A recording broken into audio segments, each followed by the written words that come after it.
It's one thing to be one step ahead of the people, but to be 7 steps ahead, you've lost them. And I think Right. that's where religion, spirituality has an advantage. It already has a hook or a link that, it never loosens. Whereas, and many people, maybe yourself, if you've been in kind of left wing radical circles, there's a lot of mansplaining that goes on, and they speak a language that most people don't understand, condemning the evils of capitalism, all of which I agree. But the reality is, for most ordinary people, they're not interested in politics in that way. Most people are not interested in what I do in terms of looking at the recipe. They don't give a shit about the recipe. Give me the cake. All they want is Right. the cake. Right. Show me the practical outcome. And I think we need to do that. Yes, we need to describe the evils of this system that's, colonizing our imaginary. It's these algorithms online now are monetizing our attention and so on.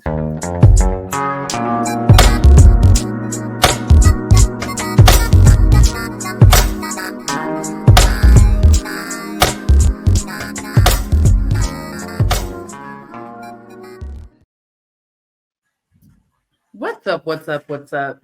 This is your girl, Utica Best, and you are watching and or listening to Hella Random Radio, where positive energy lives. Welcome into the beginning, perhaps, or some shade of this entrance into the age of Aquarius.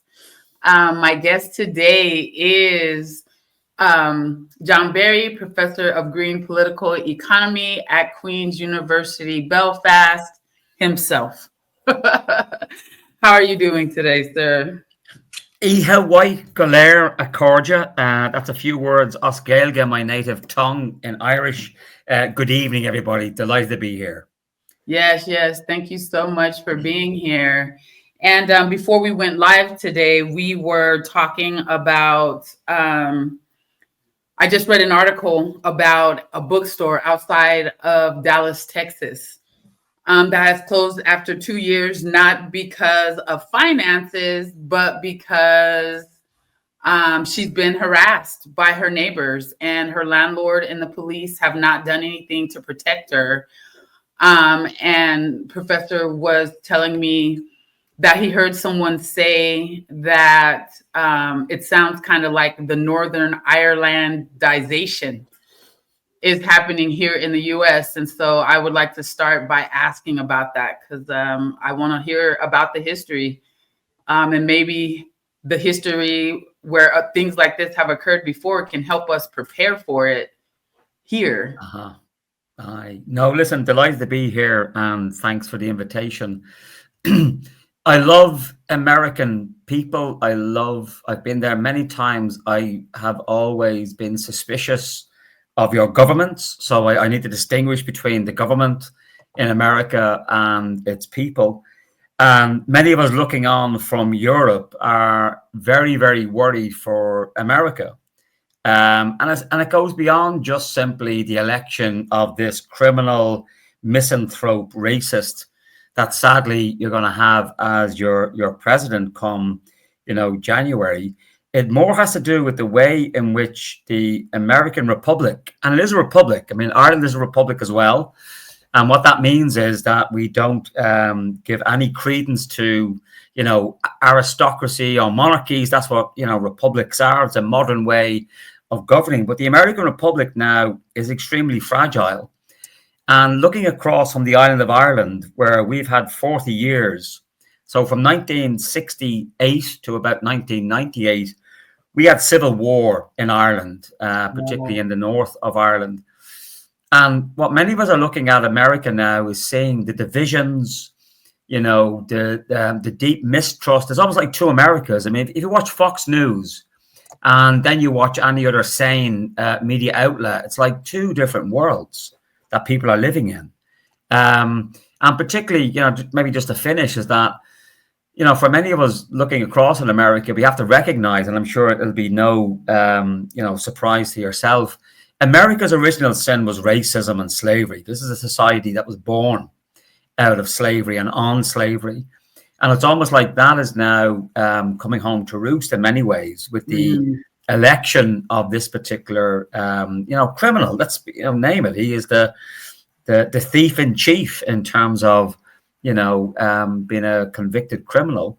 So the difference between perhaps Northern Ireland and America is that you have a hell of a lot of people with weapons, in a way that we never had in Ireland. And so that's what we mean by the northernization of America, where you have all the ingredients for essentially a civil war. I really hope it doesn't come to pass, but the conditions are all there. Yeah. Yeah. I mean, were you living there? I mean, were you involved in any way, shape? Tell me the years again when you all were having your civil war. Aye, so it's 1968, so the late 60s, when you had the anti-Vietnam protests of Martin Luther King and the Black Panthers, and a lot of inspiration for the Irish civil rights movement came from America. And our conflict only ended officially in 1998.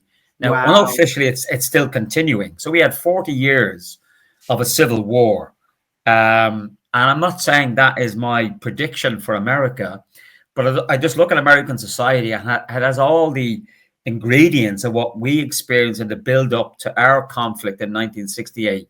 Massive divisions in society, a non-responsive government. And I would, definitely blame the Democrats as much as the Republicans in terms of what's happening now in America, not reaching out to working class folk and the marginalized and those who are living on Main Street as opposed to Wall Street. I think the Democrats and Republicans have been both, complicit in this kind of corporate takeover of American politics. I mean, I don't want to offend anybody, but certainly as a professor of politics, one of the throwaway lines we often say about America as a way of beginning a conversation is that America has the best democracy money can buy.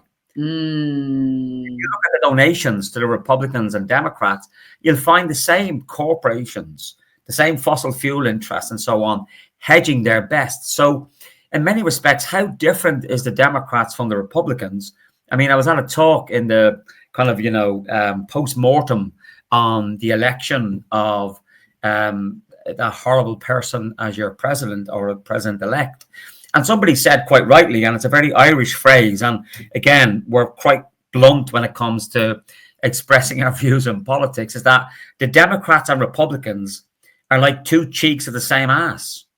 What's the real difference between them? Right.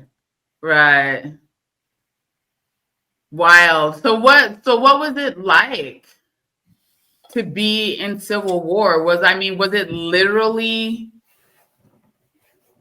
violent, and people shooting and fighting out, or was it more? Wow.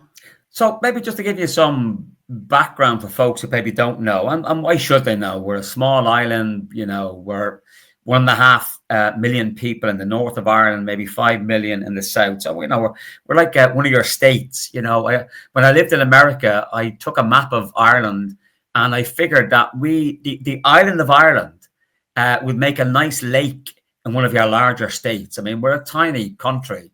Right. But of course, we've had this disproportionate impact on the world in terms of music and poetry. But in terms of our conflict, I mean, almost 4,000 people were killed over the course of our 40-year civil war. Many more than that were injured and maimed in terms of physical and mental health. And of course, like in all wars, as is happening now in the genocide in Gaza, it's women who bear the brunt of it. So my wife's a psychologist, and so here we are almost 27 years or so after the ending of our war, and the levels of prescription medication amongst women and sometimes self-medication, and I will not criticize anybody for using drugs or alcohol. If that's the only way they can get through the day, that's the way it is. And we have high levels of people on prescription medication, illegal drugs, alcohol, and are largely women, because it was women who kept our society going, because the men were fighting in jail, on the run, and so on, as is the case, sadly, throughout all of past human history in terms of conflict. So in numbers, it's quite small. I mean, Right. as I remind my students when I'm teaching about Northern Irish politics, more people were killed in Rwanda, in that horrible, horrible, genocide in Rwanda that many people have now forgotten. More people were killed in one day in Rwanda than were killed in the whole time of the Northern Ireland conflict. And I think we need to always be mindful, particularly of, Western Northern issues, of the fact that, just because a few white people are dying doesn't make it front page news automatically. But that's the fact. Almost 4,000 people died, many more injured and incapacitated, and made mentally ill as a result of it. So it was a war here between the British government, the British Army, and Irish, as they would call themselves, freedom fighters, fighting for Irish liberation, because my country is divided. We achieved official emancipation from the British Empire in 1922, but 6 counties, so only part of the country, was liberated. Six Mm. counties remain part of the United Kingdom, and that's where we've had this ongoing political struggle and a liberation movement. Other people call them terrorists, of course, but I remind people that in the UK government during the 1980s, when Margaret Thatcher was president, Nelson Mandela was classified as a terrorist. So Wow. it's always that issue of, who decides, who gets to decide who's a terrorist and who gets to decide who's a freedom fighter. And that's the same issue we have here in Ireland. Yeah. Crazy. So, I mean, essentially, it sounds like we can't really know what might happen or what it would be like, in comparison to, such a small place, except for, of course, when you talk about the mental health issue that occur. And I have just recently been watching um, Lovecraft Country, which is fiction, but it ended on, the bombing and the destruction of Black Wall Street in Yeah, Oklahoma. And I've recently seen a documentary, and there are still like that area is still impoverished. Like there is a profound wound in the collective unconscious of that yeah, space from that trauma. I mean, and what's on my mind right now is how long could it possibly take to heal that wound? And I know that you don't have the answer to that, but that's yeah, just yeah, like yeah, what I'm thinking about. And even just again, this woman who had to close her bookstore because people had an issue, I guess, with Black yeah. people gathering around books. I mean, it's interesting you mentioned H.P. Lovecraft, because he was a notorious racist, and he Mm, had this kind of end times view of the world, which is very resonant in our contemporary society. Even if you look at our popular culture, particularly American Hollywood movies about the future, they're all incredibly dystopian, negative, and so on. And I would say that's because the apocalypse is incredibly white. When a lot mm, of white people are dying, it's an apocalypse. Coronavirus only had the traction that it did because white people were dying in Northern Europe and America and so on. We have had more people die of the climate and ecological crisis for decades. There's been an apocalypse going on in the global south for a long, long time, but nobody gave a shit about it. right. And yet we've had the science to back up why we need effective climate action, because there literally will be. This is my main area of academic expertise, is on the climate and ecological crisis. And I am shit scared about the future for all our children, particularly for those in the global south, because we will literally get to what's called an uninhabitable earth, whereby it is Mm, simply too hot. There are too many wildfires. There are too many storm surges, hurricanes, typhoons, that people literally cannot live there. And what's the response of the white Western imperialist world? Build bigger walls.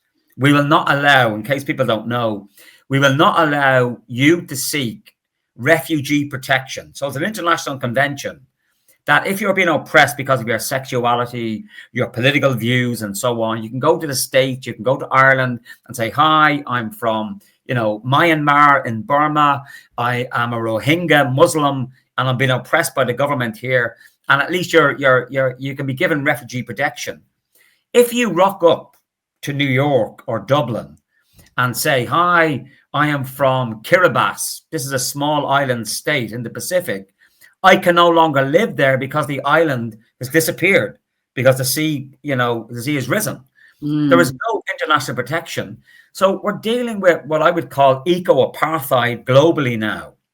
We're beginning to see the ways in which the white northern world, the imperialist world, the colonizing world, the world that's using most of the world's carbon and having high consumption and so on, it is now protecting itself either by the election of right-wing populists like, what you have coming down the pipe.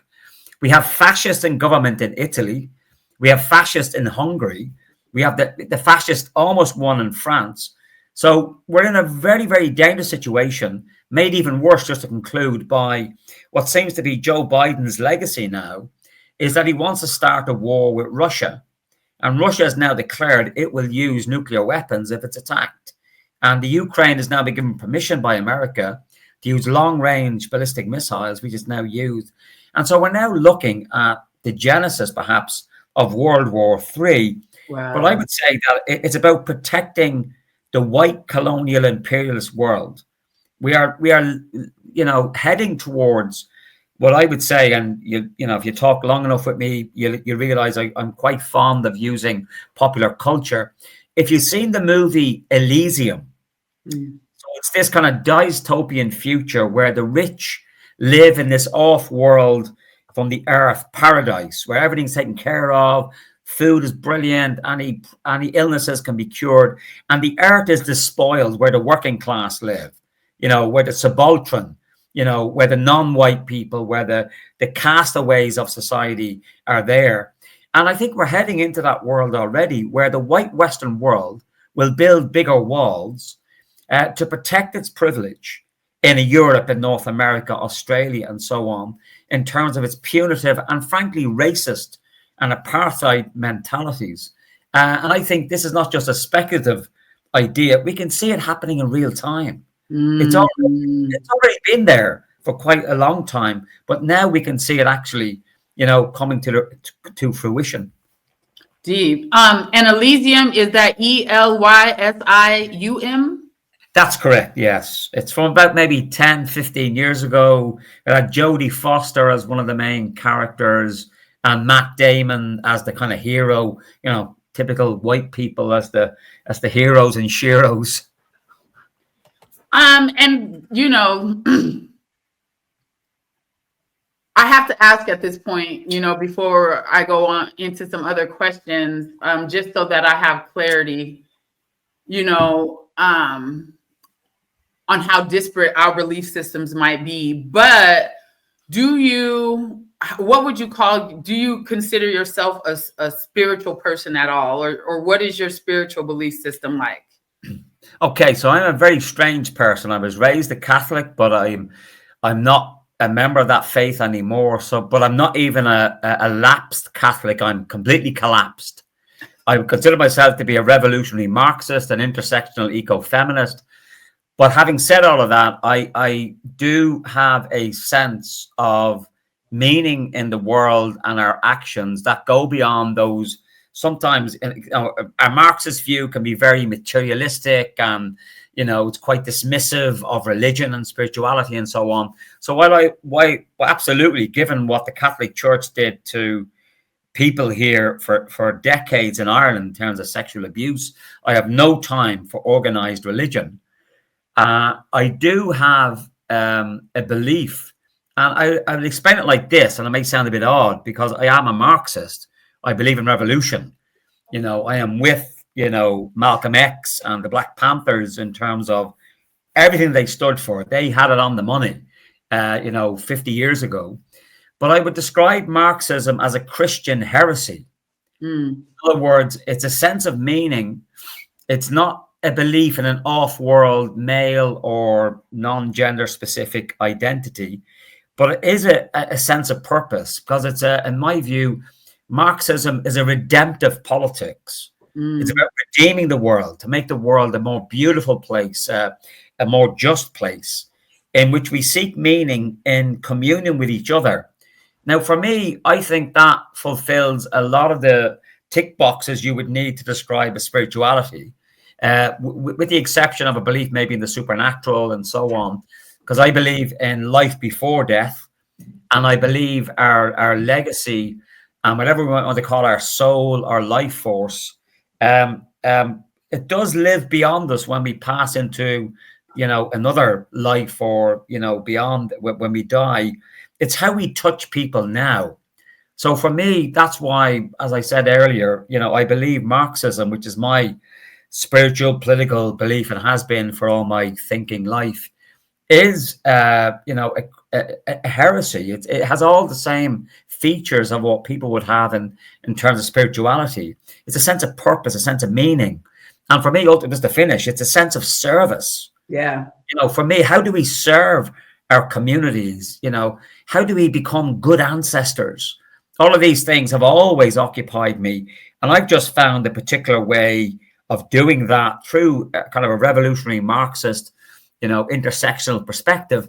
But I'm not one of those atheists that poo-poo and are aggressively dismissive of people of faith, whether you're Christian, Islamic, or whatever. I think if you're doing good in the world, keep on going. I'm an ally with you. Yeah, Ashe. Yeah, and I just asked because I'm a spiritualist. I'm definitely not connected to any of like the Abrahamic religions or anything. And to me, spiritualism is just worshiping the truth, working to remember our own power and using it, like you said, in a way that helps to serve and make the world a better place. And the reason that the question came up at all is because when you were talking about, people building a wall and things of that nature, right along with the fact that the planet is, I'm not going to say I don't believe that the planet is in trouble.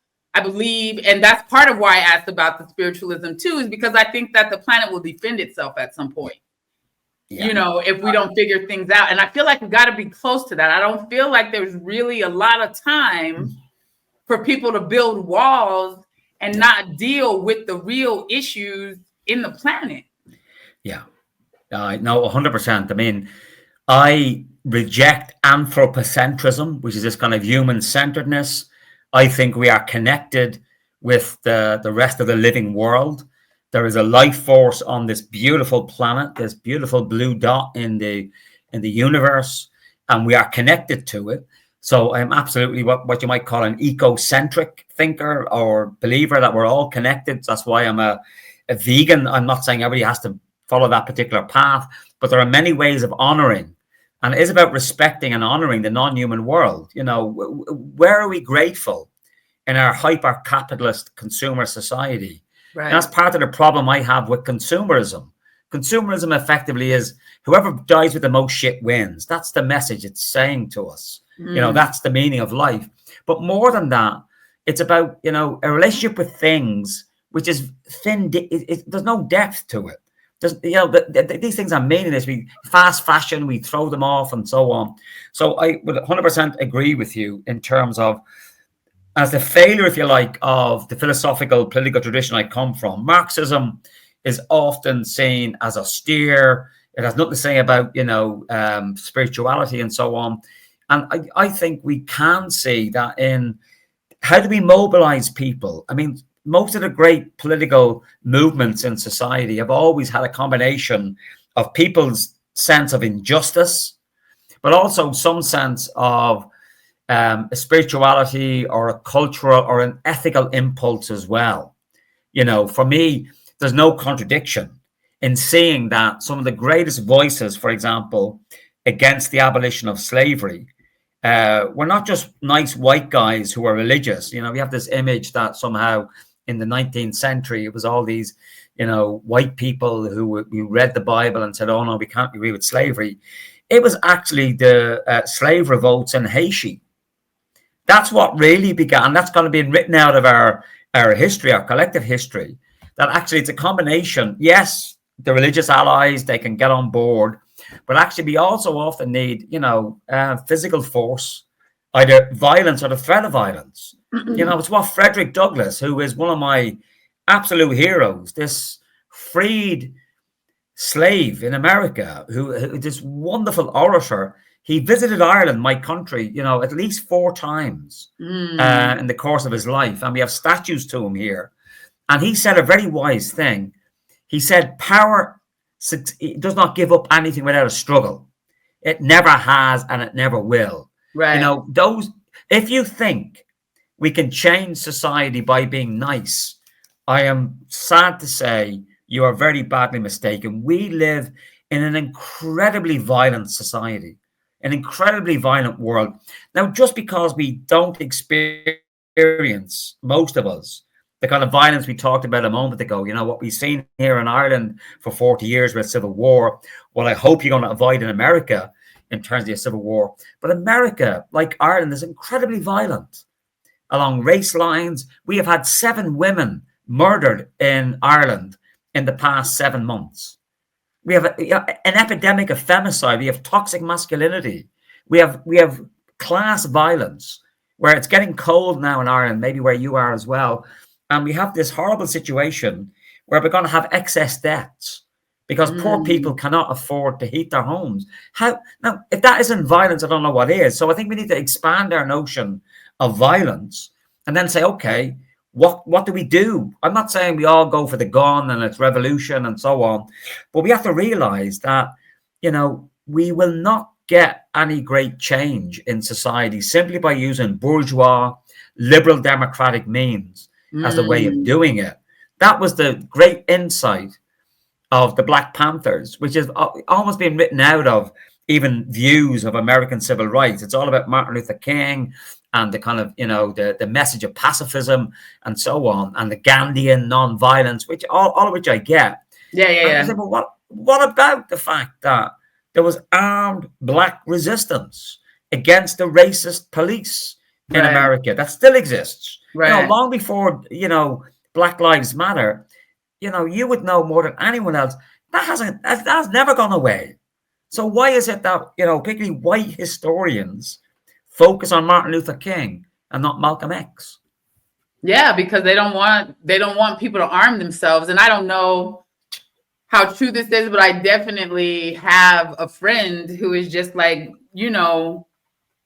we outnumber even the military to a certain extent, and so they don't want us getting together and getting weapons and figuring out how to really have some sort of a battle, and it's really, you brought up Haiti.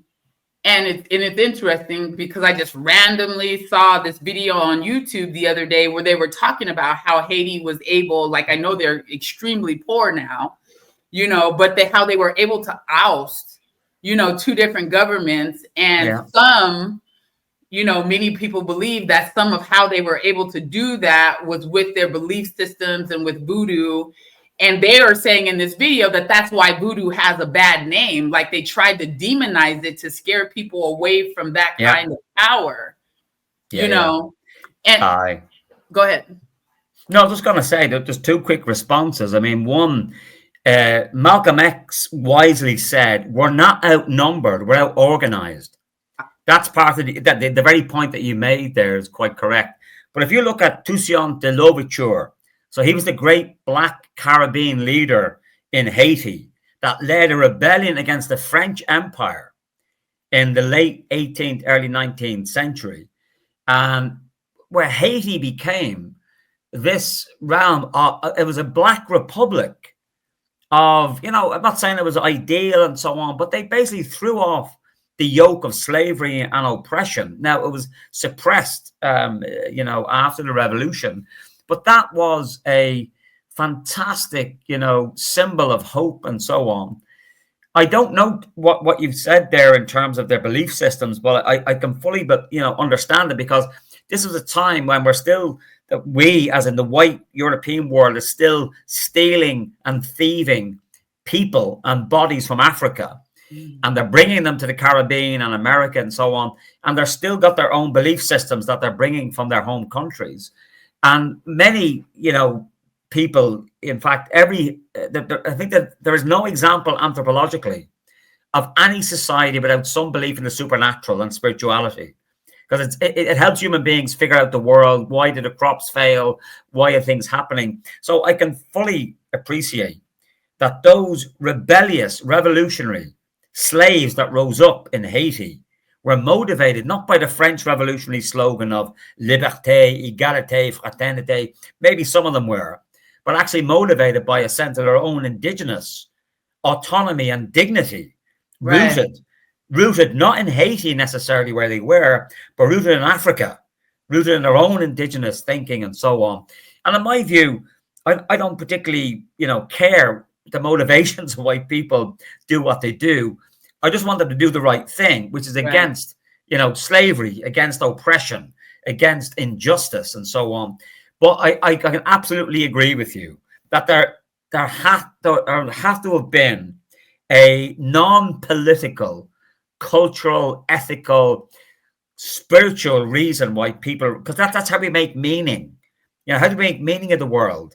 Not everybody can, have the intellectual, freedom that I've had, because I'm a privileged academic and we can think these things. But for most people, Marxism, couldn't give a damn about it. Yeah. Religion is much, spirituality, they get that much quicker.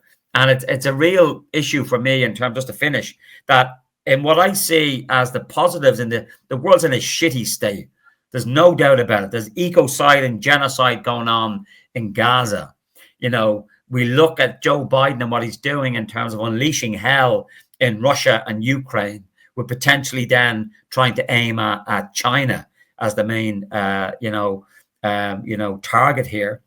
But the positive in all of this is the hope of our discussions here this evening, of people coming together and having different reasons for doing the same thing. Ashe. How can we be allies to each other? How can we Right. be respectful to each other in terms of, identifying our oppressors, and they include oppressive ideas, sexism, patriarchy, racism. They're not just structural, they're also ideological in our own heads. And I do think, religion and spirituality are much easier to communicate to people than abstract political ideas that I deal in. Political economy, the rate of capital, privatization, corporations. It lost a lot of people. I think religion and its simple message, or spirituality, of being nice to each other, of having some sense of meaning in the here and now, and maybe in the afterlife.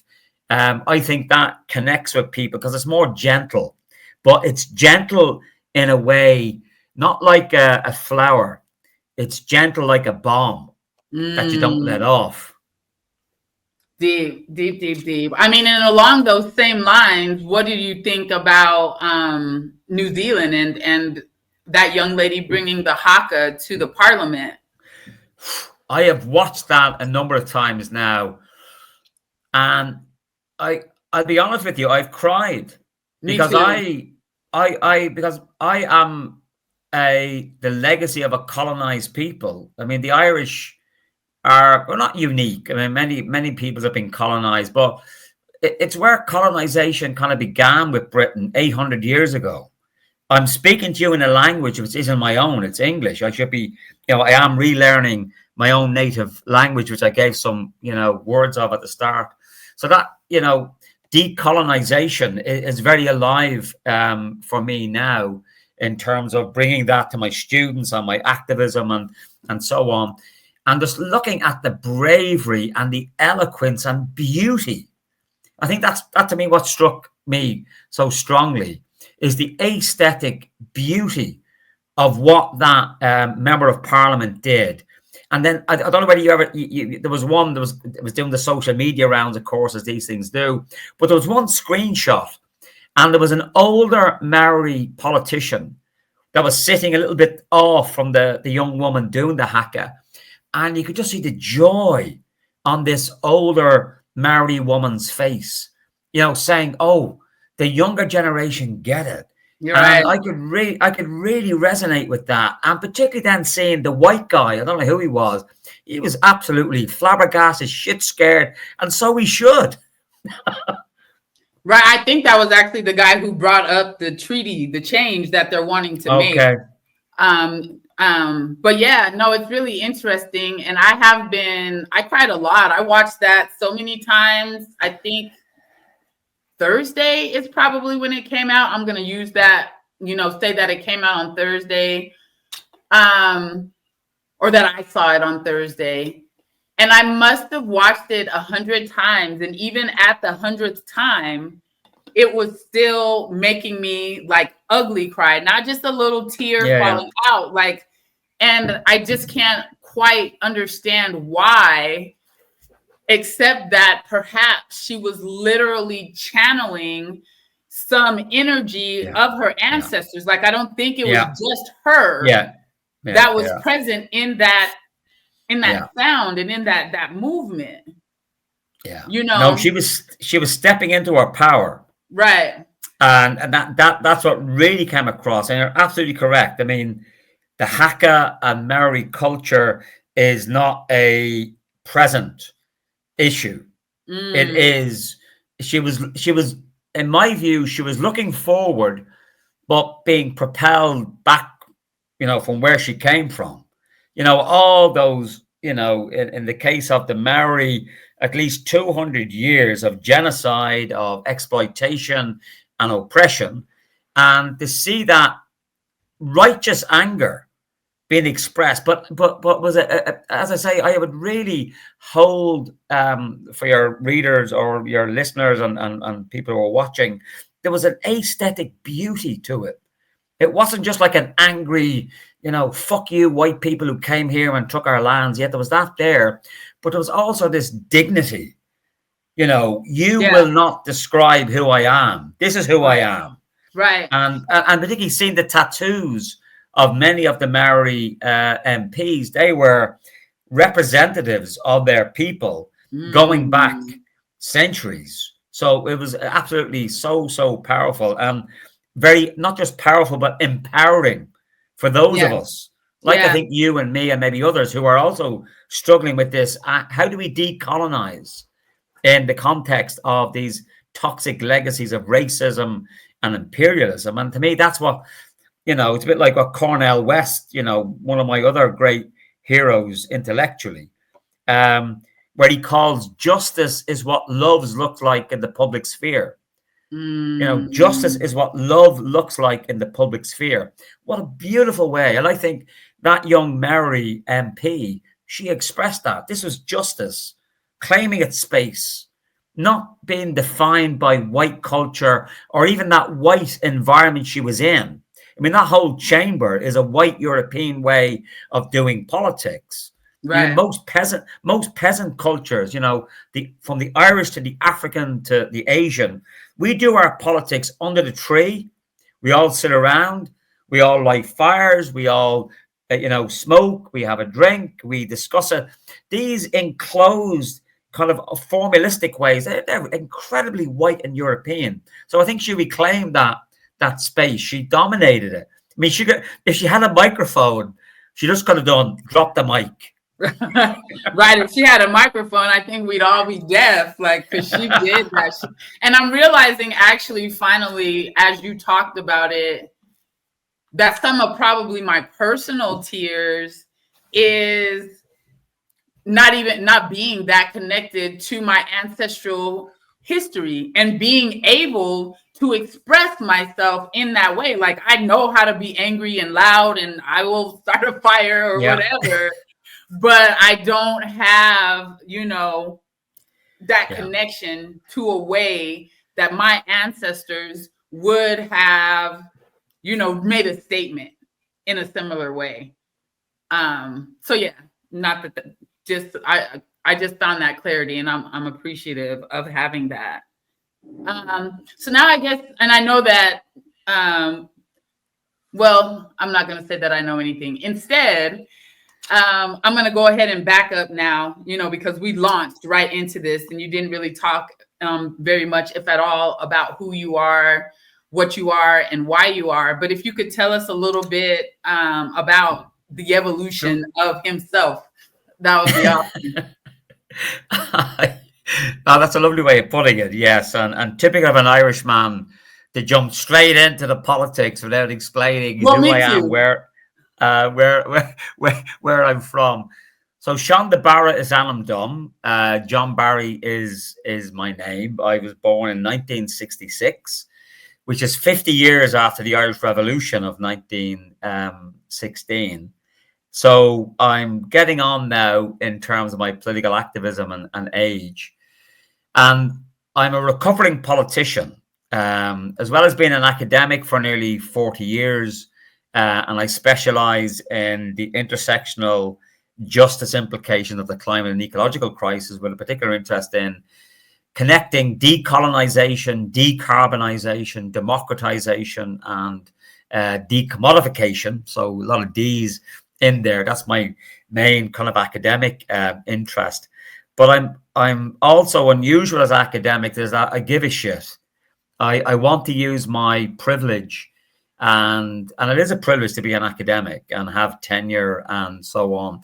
How can I be of service to my community? So I've been an activist all my life. I used to be a member of the Communist Party of Ireland, a far left other group in Ireland. I ended up joining the Green Party here in Ireland, and I was a leader of the Green Party in Northern Ireland for 9 years. And I was 7 years a local government municipal councillor. So I've got experience of frontline politics in the liberal democratic system, or the bourgeois system, as I call it. Because, my experience of being within the liberal democratic representative system is that's fucked. It just isn't meeting the needs that we need to. We need to extend democracy beyond voting every couple of years for people and so on. Why should democracy end at our factory doors? Why should Mm, democracy end at our office doors or our university doors and so on? So I'm having come away from that experience, and I stood down as a frontline politician in 2018, is that, I really want to try and expand our understanding of politics, democracy beyond voting. So that's not to say it's awful what's happened in America with that idiot being elected, but we should. And to be fair to Kamala Harris, her concession speech was the best bit of her campaign. For those mm, who haven't listened to it, listen to it. And she had this wonderful line in it, which I've been using since the election. Now is not the time to throw up our hands, but to roll up our sleeves. right. And I think that's my motto and message to people. Don't be distracted by what's going on in electoral politics. That's like a Punch and Judy show. The real power in our societies, in our communities, it's in our places of work, our places of worship, where people are getting together. And I know that exists in America, particularly because many of us in Europe, we only get what's going on at the federal level, what's going on in Washington. Whereas I've been to America on and off over 30 years, and I know there's great shit going on in America. Operation Jackson, you've got stuff going on in Milwaukee. You've got, where I lived in Minnesota, you got imperialist activists who are demonstrating against the American government's imperialist policies every week and so on. We never get this in Europe. All we get is what's going on at the federal level. So America, to me, has always been, as I mentioned at the start, distinguished between its government and its people. And the Mm, people are the power. And the people as workers. And I would also say the people as carers. mm, Care work is work. yeah. A lot of my academic research is about why is it, for those of you listening, when we hear economic analysis in the media, it's all about gross domestic product, GDP, economic growth. Does your heart sing whenever Mm, American GDP is up? And we right. never hear about the unpaid work of women, the Yeah. volunteer work that many of us do in our communities. So for me, that's my shtick now. That's what I do in terms of using my academic privilege in the academy to engage with communities, to try and get onto the media, to try and talk about the need for extending our notion of politics beyond liberal democracy, and our notion of the economy beyond monetary exchange. Just to finish, I mean, it's not my line. It's a nice phrase from Naomi Klein, who's, some of you may know, a Canadian activist. And she has this great kind of one-line description of what I think our struggle, or certainly my element of the struggle is.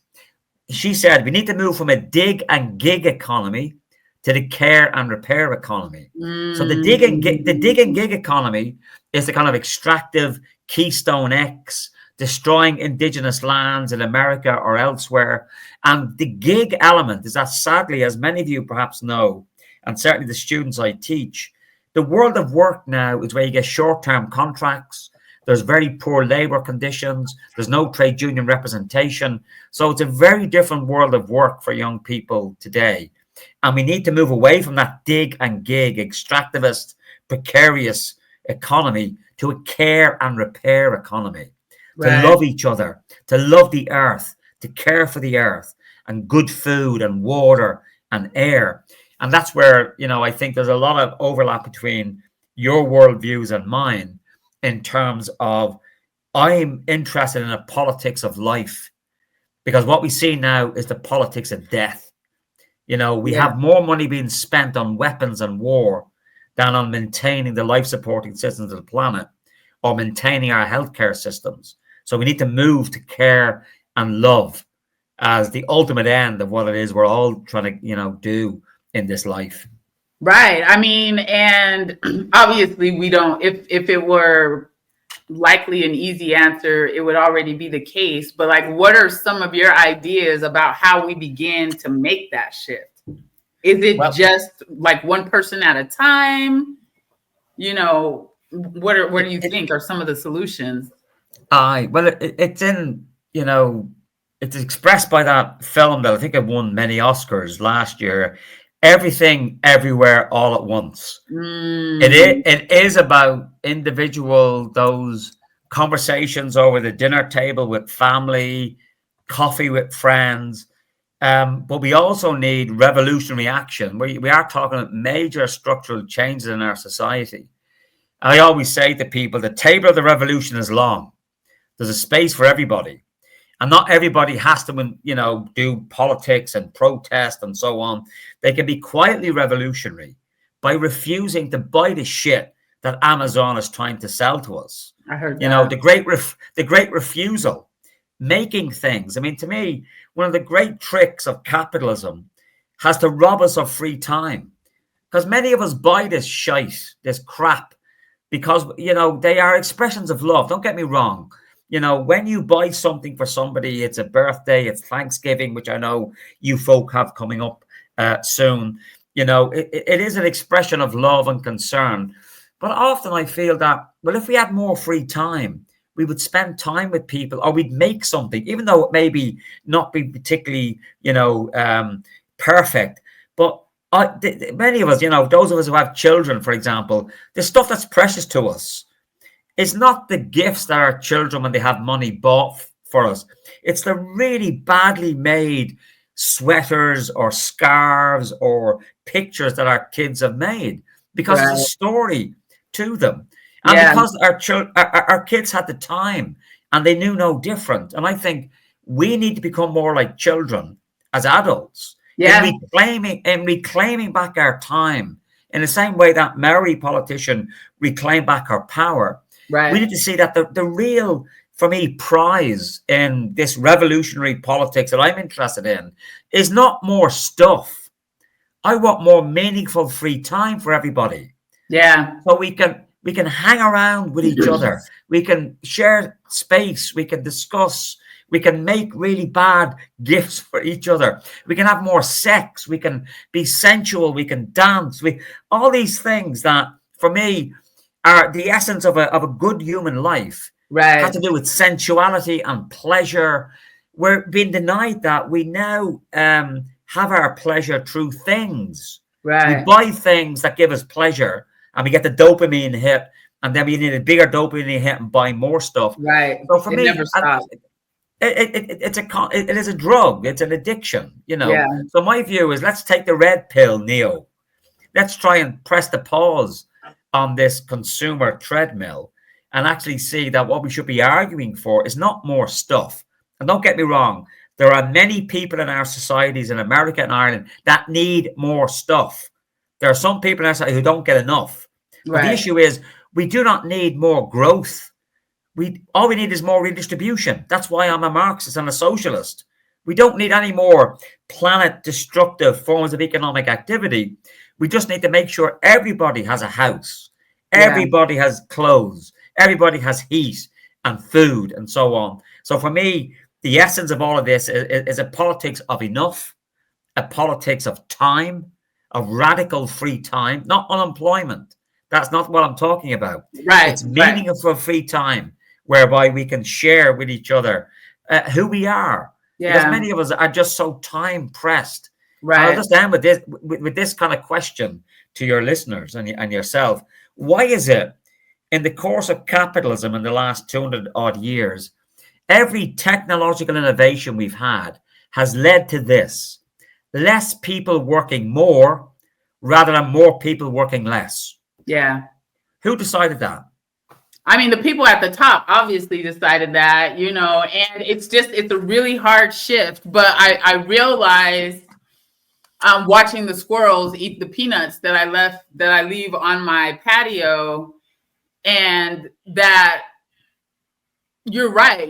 Everybody doesn't have to be intentionally involved in a shift, because we have a collective unconscious. So the more people who are doing whatever it is that they enjoy, I think that even without them talking about it, kind of encourages Yeah, others, and yeah, I'm certainly there. Like, I left corporate in 2008, and I'm recognizing now more and more that I'm kind of a front runner, to help, because a lot of people are going to leave, because it is becoming, in my opinion, impossible to dishonor yourself by focusing all of your time and energy at a job on working somebody else's dream.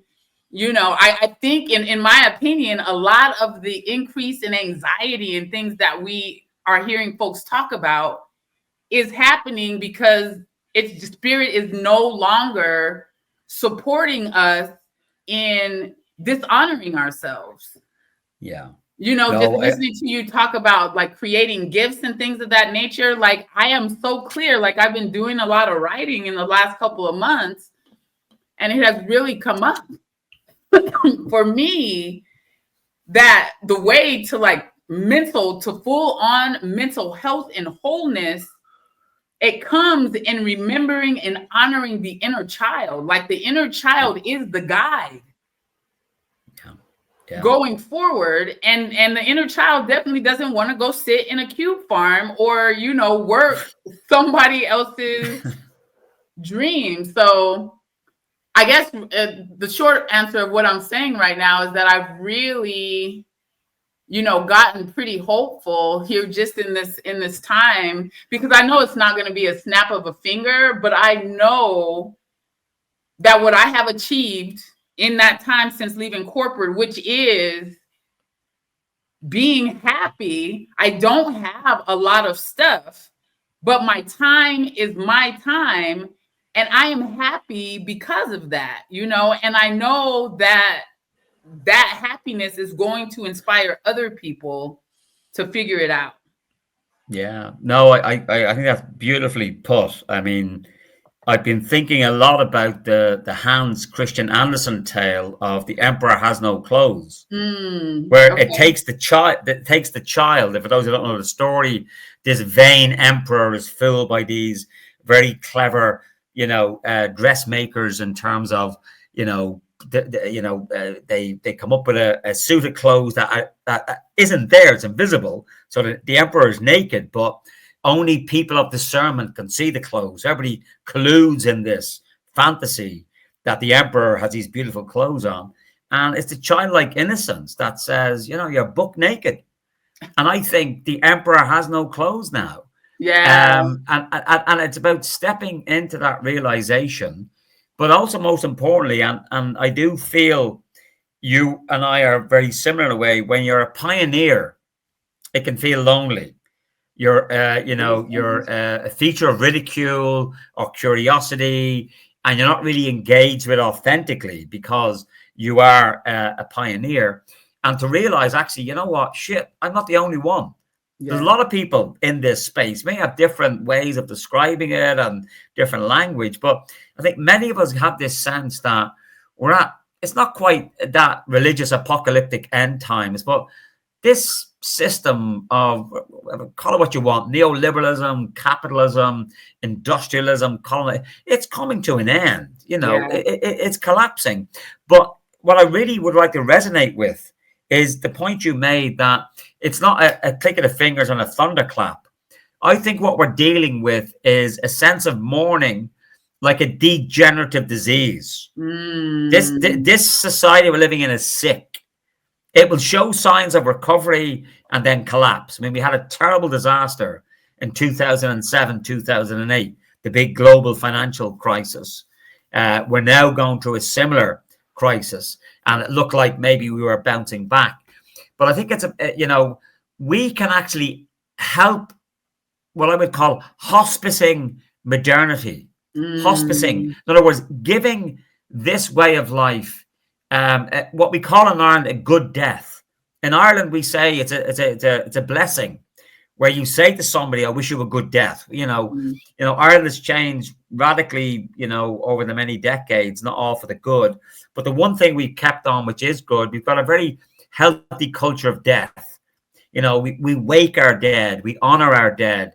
We go and see we sit with the body before they're buried. And so, it's an acceptance that a good life includes a good death. And it's a kind of a two fingers up against the kind of capitalist cult of youth. This sense that we see in popular culture and advertising and the shiny teeth and the buffed young bodies and all of this, that's bollocks. That's absolute crap. Normal human life isn't like that. So I do think it's about integrating a sense of proportionality into our lives, where sickness, death, depression, where things are not going to go okay, that's all part of the human experience. This idea that we're all blissed out and we're all going to be happy all the time, that is an absolute fiction. In fact, Right. it's a nightmare. It's a nightmare. What gives life meaning are the Right. challenges. Right. Is when we get defeated or when we're facing something difficult. That's what's character building. And that's why Yeah. I'm a great believer in the importance of education as a character creation, not just about giving people cognitive information and so on. But how do you build up a character that's resilient, that can be a fighter, that can, face down oppression, that can be silent where needs be, can be vocal where appropriate. These are, to me, the types of skills we need to navigate this increasingly turbulent world we live in. But it is wonderful to see that across the world now, there are many more people like us.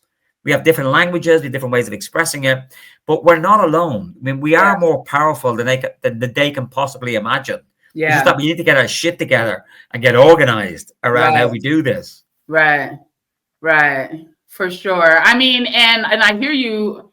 It's funny because after I left corporate, I did teach in the public school system for a while. And it was in after that, that was like my first big dream, you know, is to have some sort of a sliding scale private school, because before I'm just so idealistic, and I really for a long time really thought that perhaps the government is doing as good as it can for the large numbers of people that they're dealing with. And it wasn't really until I actually taught school that I realized, like, yo, this school to prison pipeline thing is real. Like, these people are really taking advantage of everybody, including the little Yeah, kids, yeah, and I'm wondering, when you talk about,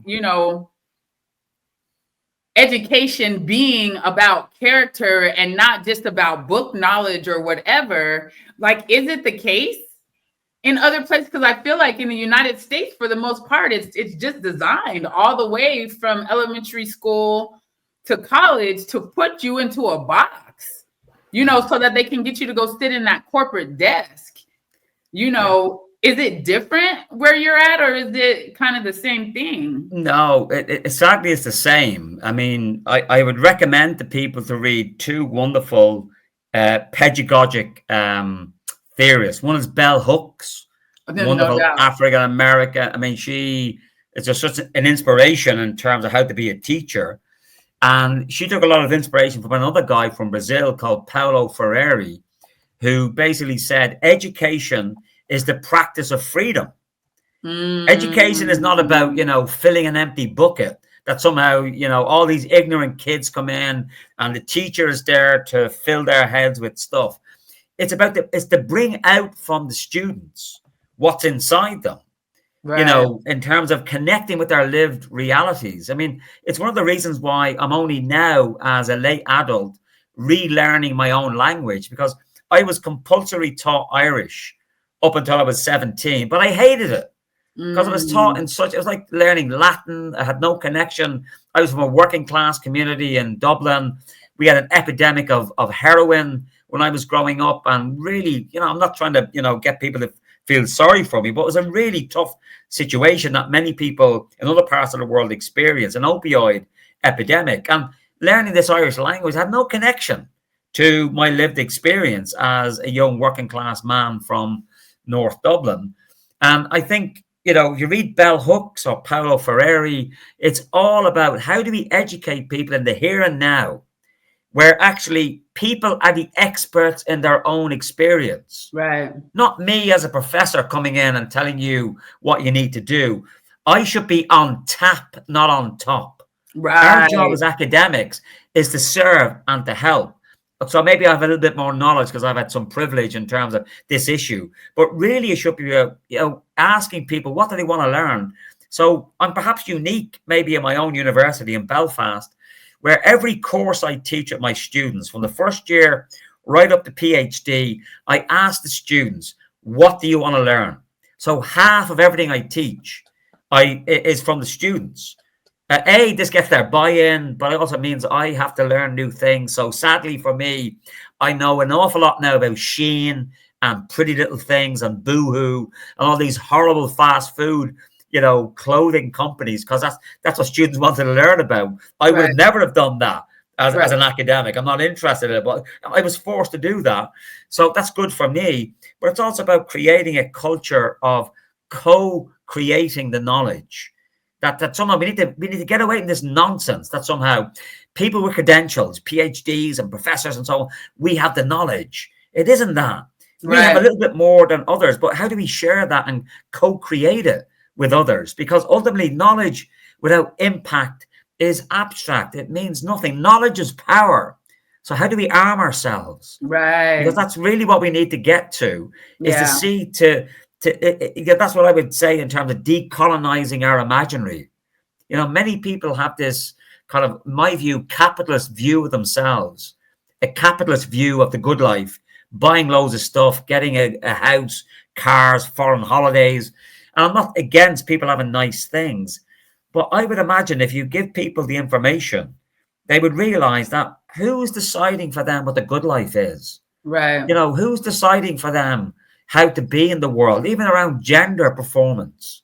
I was just talking today about queer ecologies with my students in class and, explaining to them that, we have a performance of our gender identity because we've lived under toxic masculinity and patriarchy for centuries. Yeah. So how do we even know what it is to be a man or a woman?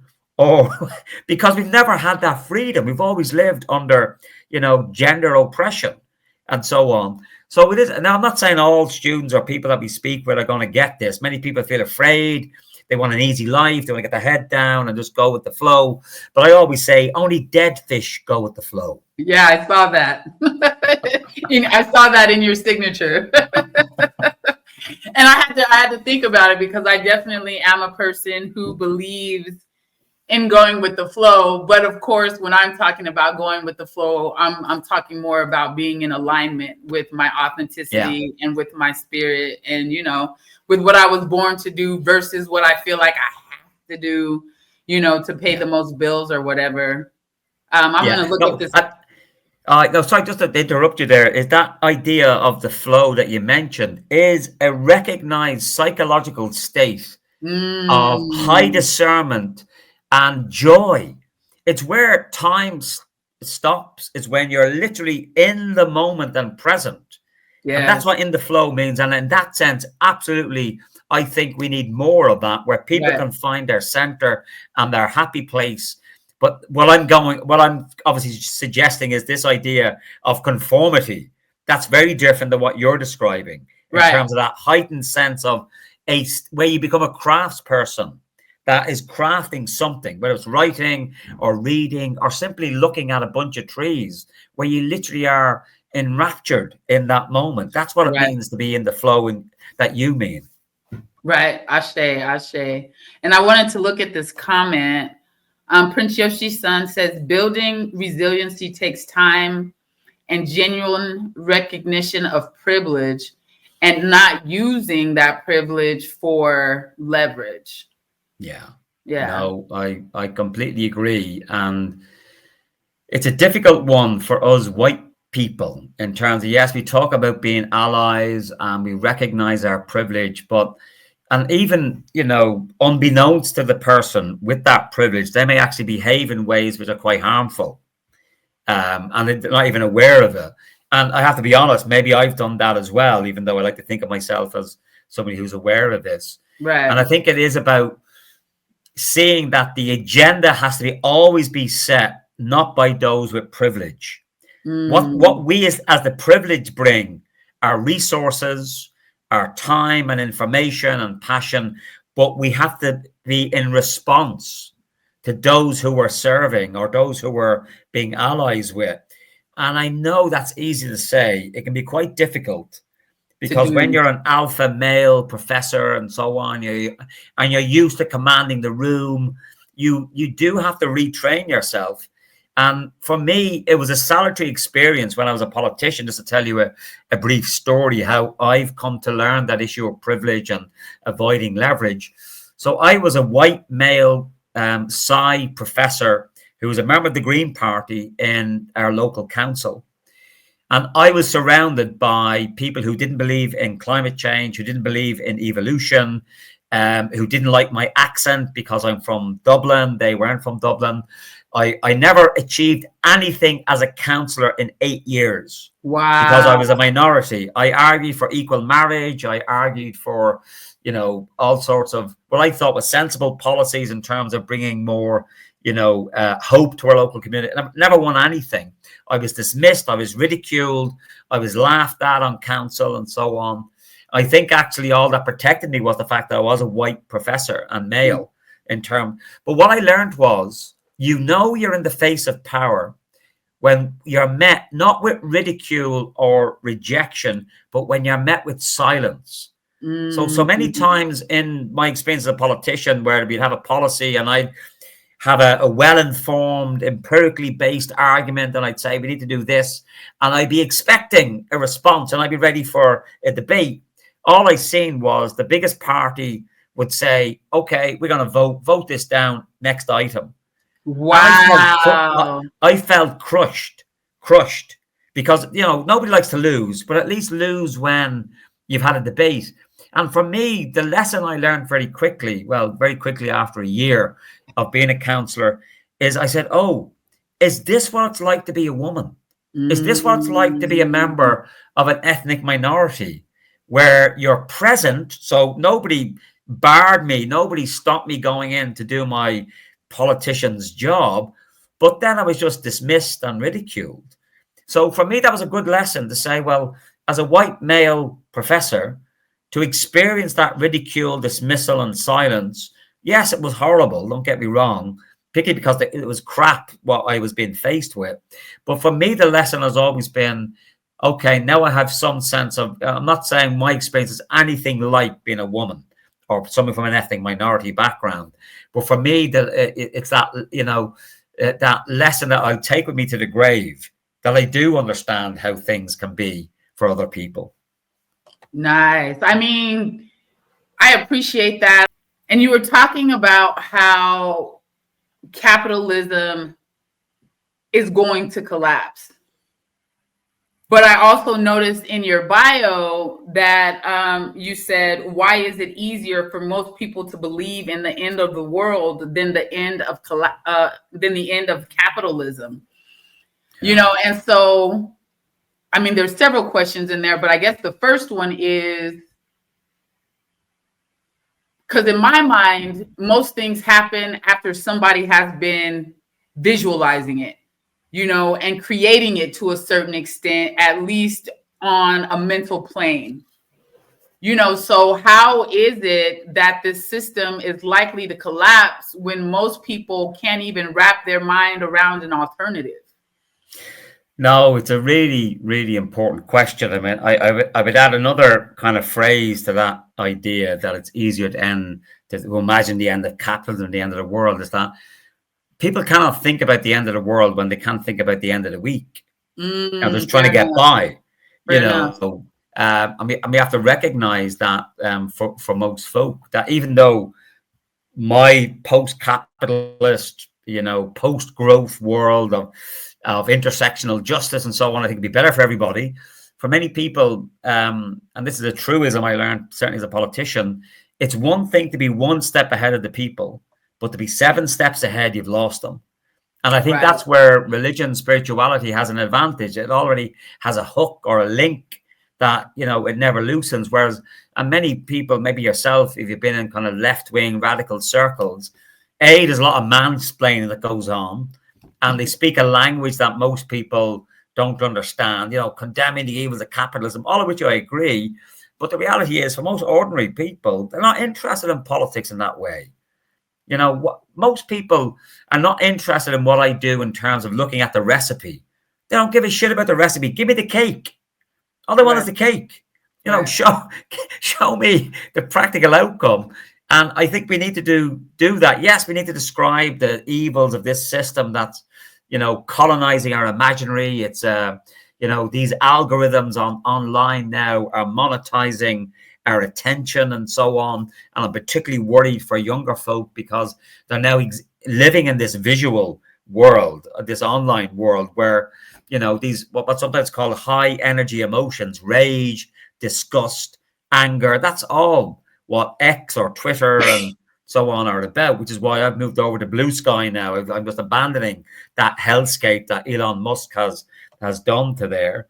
But in terms of a language that we can speak to people that they can understand, and again, I'm a kind of an ethical atheist in many respects, but I live in a society that's quite religious, conventionally religious in terms of evangelical Christianity, even in the area I live in. And I found that me going in and condemning them for being stupid and idiotic for believing in religion, that how can you begin a conversation with somebody by Right. being disrespectful to them? And Right. what I found was often just getting alongside somebody and saying, listen, I'm a dad. I have 2 kids. I'm shit scared about their future. Look at the world. Can we not begin a conversation around that? Or another way is that if you believe in one of the Abrahamic religions, there are obviously other religions, and particularly more indigenous religions that are more authentic in many respects to what I'm going to say. Most of these religions are land-based.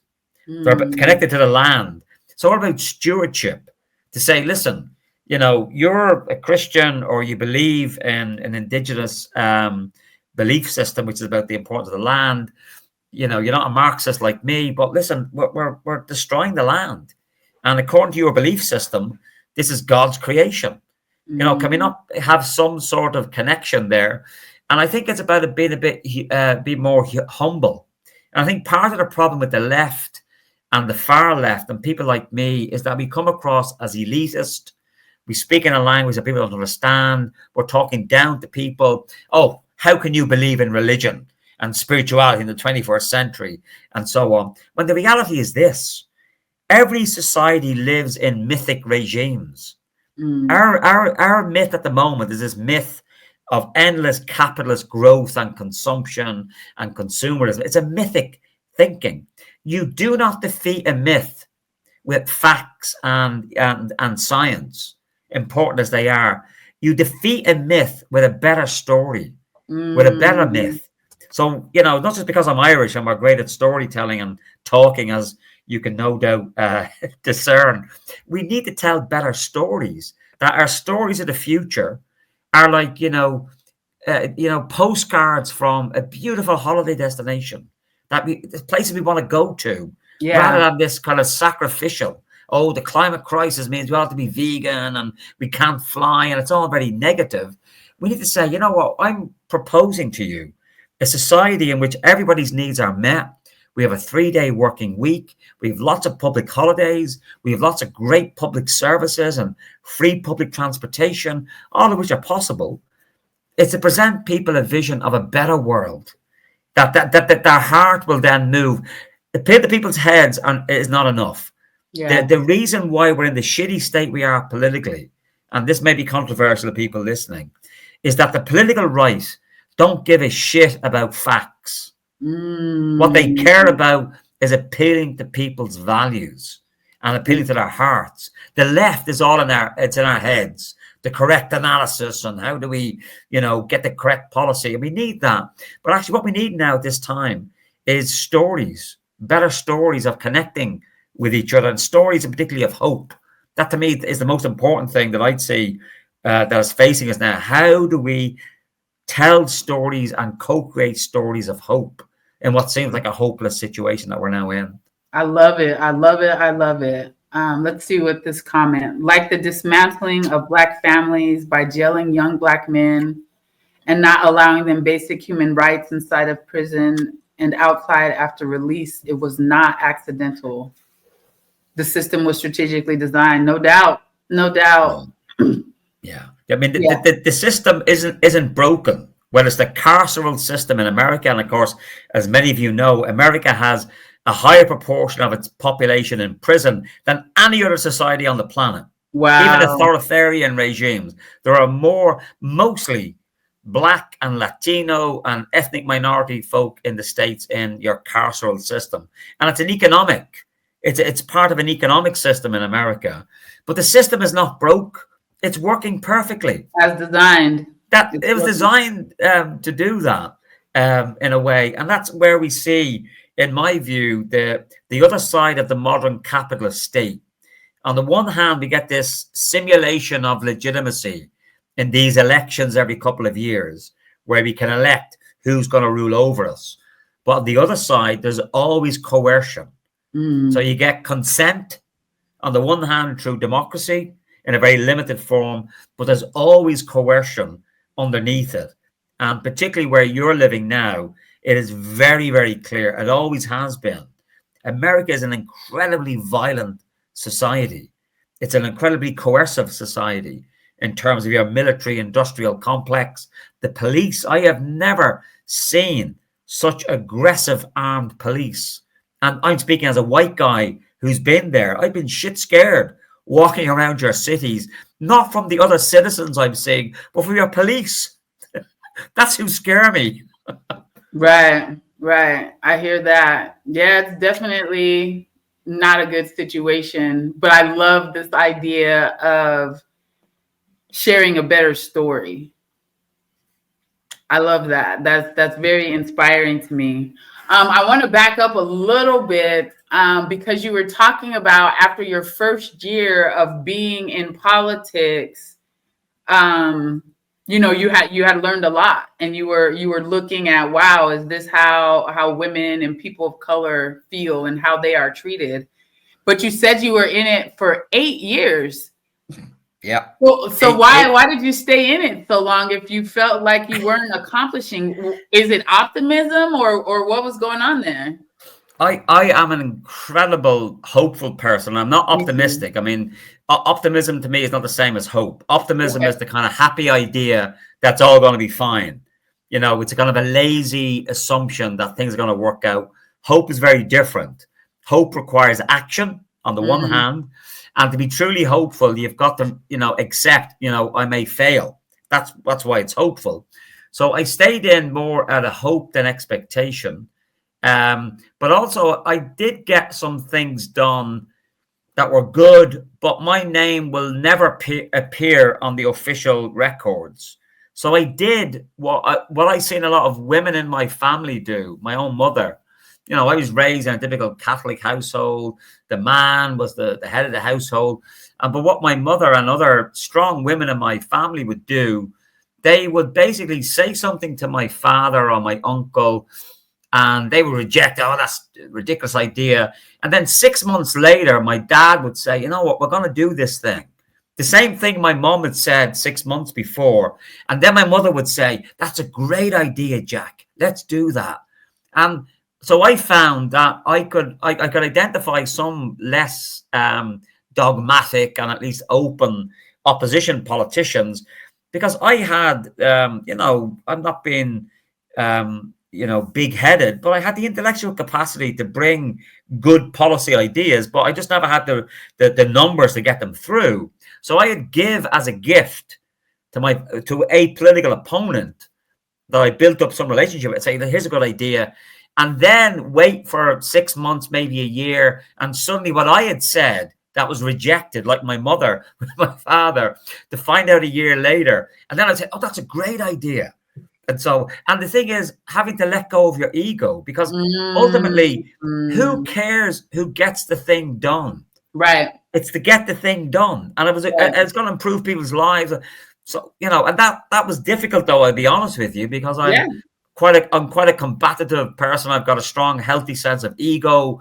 I wanted to get the credit, and I realized, no, that's not going to work here, because I didn't have the numbers. So how do I work in this system? So I found behaving like the women in my family was a better training than all my academic years of study and so on.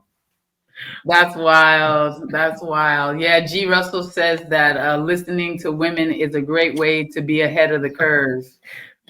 Absolutely. They are the true pioneers. They are always so far ahead. And women get shit done. Men talk. Women do. Yeah. And they don't often talk about it. Just get on and do it. Yeah. And that's not being patronizing, to women at all. Just my experience is that women just see something that needs to be done. They don't need a meeting about it. They don't need to do anything. Just get on and do it. Yeah. I love it. Yeah. And I took a course once, and the very last thing that the teacher said that really resonated with me is you can do everything if you don't have to take credit for anything. And I was like, oh shit, like this is going to be something that I need to learn how to do. And I appreciate this is a spin on even some of the ways that I've already experienced that is, dropping seeds or like making an unconscious, thing that goes in their unconscious mind. And a lot of times they really don't remember. Maybe all the time, they really don't remember that you said it first. Suddenly it just blossoms and it's their great idea. So that's an interesting spin on that. You can do everything if you don't have to take credit for anything. That's a wonderful way of putting it. And I also big up, and I love the idea of what I would describe what you just said there, guerrilla gardening. These senseless acts of beauty of, bringing, flowers to a derelict lot and so on. Particularly if they're fruit bearing, we should do more of that reappropriation of public spaces for growing food or for putting something that's beautiful to look at. Why can't we have nice things? Right. And often we can do that by, as I say, engaging in these senseless acts of beauty. But it does take somebody to do it. That's the thing. We can't outsource this. That's the problem with optimism. We're outsourcing our hope for a better future to a technology or that fucking idiot, excuse my language, Elon Musk, that's going to, bring electric vehicles or take us all off to Mars. This kind of techno bro California kind of optimism is really, really scary. Whereas actually what we need to do is to say that, we are the people we've been waiting for. We are the people we've been waiting for. Ashe, Ashe, Ashe. Prince I think he has a question for you, Yuta. How does Sir feel about Obama and his option changed post those 8 years Obama was in office? I'm not. I'm not sure I completely understand what that means, but I mean, let me just say, and I mean, again, this will not maybe go down well with everybody, but I think on the one hand, wonderful first American black president, and also having some Irish roots. I mean, about 30 miles from where I am now, I'm in County Cork at the moment in the south of Ireland, but Obama and his people come from a little place called Clough-Jordan in County Tipperary. Anyway, I won't bore you with that. So wonderful that America elected its first black president. But Obama killed a lot of people in imperialist Mm. wars. How different was the Obama administration or the Biden administration than the Trump administration in terms of, American imperialism, and particularly his continuation of a fossil fuel based economy. Somebody put in there, Lauren, there in terms of Standing Rock. We all think, oh, that's horrible. Republicans did that. No, no, that was under the Democrats. Even Kamala Harris supported fracking in Right. terms I of was fracked like, oh my gas and God, coal. that's just a given, I guess. If Yeah, yeah. everybody is on the side of that, and that was, I don't know. I All guess right. I don't understand that because it's just like if I fracture your skull, how are you doing? Yeah. And it's a damage to Mother Earth. I mean, we are destroying the life supporting systems of the planet. This Earth has given us so many ways in which we can have a good life. And again, I am not anti carbon fuels in terms of fossil fuels. I think we should stop using them now because they are now a net negative. But we shouldn't be dismissive and criticizing fossil fuel workers, coal workers in Appalachia or oil workers in Texas or whatever. They did the job we want them to do. And let's be honest, many of the rooms we're sitting in, the computers that we have, the electricity and so on that we're using to communicate, that's all been powered by fossil fuels. So we can't Mm. be anti-fossil fuels, except we have to be honest with people and say, listen, that time is now over. We have to move on to something different and be honest with people. And so when you see the likes of President Obama, President candidate Kamala Harris or Joe Biden, even though, Joe Biden did a lot under that Inflation Reduction Act, which is a really bad acronym in Ireland because it means IRA. And the IRA were Mm. the Irish Republican Army, the main terrorist group we had here, or freedom fighters. So the IRA acronym didn't cause a lot of laughter here in Ireland. But again, I go back to that issue is that in American politics, no different than Irish politics or British politics, our official political parties, can we really invest all our hope in change in them? When Mm. actually it's more or less who is going to be the new boss with the same system. They're not challenging the system. I mean, the nearest you had in America was maybe Jill Stein of the Greens or Bernie Sanders, who are offering a genuine socialist. And I know in America that word, oh my God, you're a communist, and I love that yeah, word. yeah. Well, thank you for that, because having lived in America for a while and know a lot of Americans, where people have a misunderstanding. What's wrong with being a socialist? Socialism just basically means we're being nice to each other, and we should all be woke. I hate the way in which woke is somehow a pejorative term. I'd rather be woke than asleep. I mean, some people said, I think it was a George Carlin, the American comic. He said it's called the American dream for a reason, because Mm. you have to be asleep to believe it.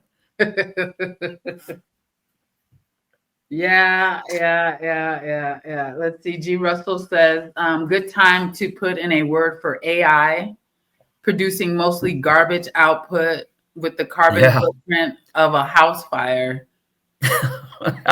You're right. I mean, I want AI that does my laundry, that does all the shitty work that we all have to that needs to be done in society, and have more free time to paint and do poetry. But yeah, if you look at how AI is now being used, is that we still have to do all that labor, and AI is now going to do our poetry and our music and our creativity. I mean, it's an absolute nonsense. So I'm not by default against technological innovation, but I am worried when it's taking away from our creativity. And I see that's where AI is going. That it's not about releasing us to be our full selves and having more free time and so on, it's taken away the good stuff. I mean, when I see these, algorithms producing music and poetry and art, I say, oh my God, what's going on here? That's the uniquely human Right. element of creativity. Right. AI should be doing the shitty stuff. They should be cleaning up the garbage. They should be washing the dishes. That's when I believe in AI. Right. Right. No, yeah, I definitely agree. I mean, and prayerfully, people won't give their creativity away, but I guess to each his own. Certainly. Let me see. So I think Prince Yoshi-san clarified his comment. Really want to know if he thinks Obama helped or hurt the overall plight to dismantling strategic race and economic barriers. I feel reticent to answer this because I'm not an American citizen. I don't live there. I'm not an expert in American politics. So take everything I'm going to say now with a pinch of salt, based largely Mhm. on ignorance, but a deep sense of disappointment in the failure of the Obama administration to lay down the foundation for a better America. So what I'm saying is Obama wasn't a socialist, so therefore anything he did is going to be a failure in my view. And I don't know what his achievements were, to be honest with you, Fair in enough. terms of all I could see was the continuation of American imperialism in Sudan, in Afghanistan, in other parts of the world. Did he defund the police, for example, in the States? I mean, now he has my attention. Now we're talking about something, or abolishing prisons, for example. And I think there was a bit too much of the hopium, that somehow Mm, that rhetoric was enough to deliver. And maybe it wasn't all Obama's fault. I mean, the same way that Trump is only a symptom of the disease in your society. And we have our similar pathogens here in Europe, where people like Nigel Farage and Viktor Orban in Hungary, these horrible fascistic figures, are symptoms of a deeper malaise in our society. And Obama, you could say, was symbolic. Where was the movement behind Obama? yeah. Where's the trade union movement? Where are the faith communities that were particularly so important in the civil rights movement? People tend to forget that in America, this was based on faith. The Southern Baptist churches in particular, were absolutely crucial for the civil rights movement. It was based on faith, and then it was on politics. It wasn't on politics and then faith. It was the opposite. So for me, I only look at Obama in the same way that I look at most political leaders in Europe, and I see that they haven't achieved what I would like to achieve, because I'm a revolutionary. I want justice for everybody. I want houses for all. I want jobs for all. I want to live in society where we have an equal distribution of life opportunities. I don't see that in America. I Right. don't see it in my country either. So what I'm describing in my criticism of Obama is absolutely the same to my own political leaders here in Ireland or Britain. It's no different. These are members of a political elite whose job it is to pretend that we have the option of changing society every couple of years, when actually all it is the continuation of the same old, same old. There was a slide I used in my class, which some students didn't like, actually, a few weeks ago, and it had to do with the war and the genocide in Gaza. And I said, here's two pictures of bombs dropping on Gaza. The first one is from Trump, and it's just a 2,000-pound bomb dropping on innocent people in tents. The second one is from the Democrats, but look, it has the LGBTQ flag and Black Lives Matter on the bomb. Big deal. Mm, It's not going to change anything. right. Right. I mean, and you answered my question, which is because my next question was going to be like, I know that you're not from here, but is it possible to make that kind of a big abrupt change, in leadership? And you've answered that question.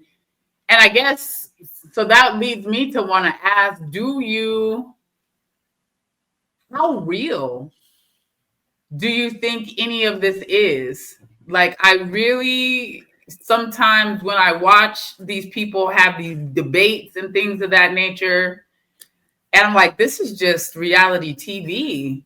Like, Yeah. I mean, I have a phrase I use for my own time in politics, which is very appropriate to what you just said there. Politics is theatre for ugly people, folk. It's a mm, pantomime.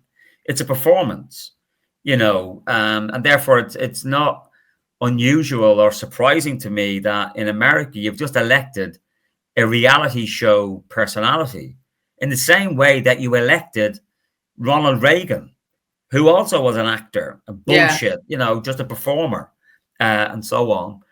So for me, it's about, really having a critical view of, again, what I would call the bourgeois capitalist political system. And yes, it's great that we can get at the local level in particular, you know, electing people that share our broad values and they can do things. So this is not about abandoning electoral politics, but let's not put all our hope in it. But actually, what we need to do is to organize in our communities.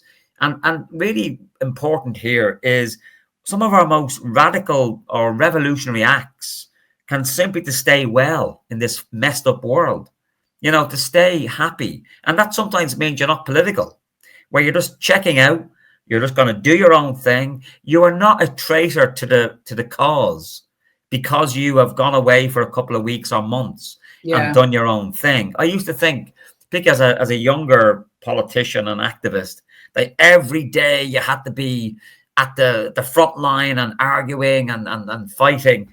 And my father, who's a very wise peasant, basically said, John, he said, you're going to burn yourself out. And he said mm, he pointed up to the sky. I remember it well. He said, see that flock of birds?